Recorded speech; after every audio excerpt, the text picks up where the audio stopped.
شنوندگان عزیز، همشهریان گرامی، سلام بر شما. توجه شما را معطوف می‌داریم به اخبار امروز، پنجشنبه، پنجم جوزای سال 1384 هجری خورشیدی. گوینده اخبار محمد اسماعیل شادا. همچنان استاد عطا محمد نور والی ولایت بلخ در دفتر کارش با محمد هاشم از دفتر مجتمع جامعه مدنی افغانستان ملاقات نمود.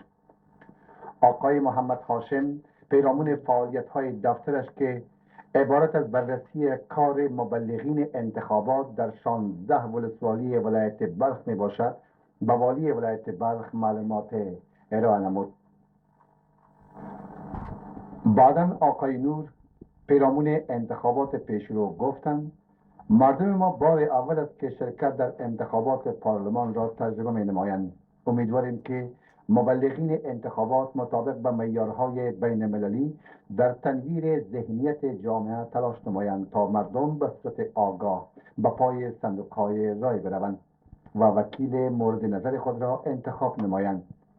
ایشان ابراز آرزومندی کردند که انتخابات پارلمان مانند انتخابات ریاست جمهوری در فضای کاملا باز و آزاد برگزار و به نتایج مطلوب برسد.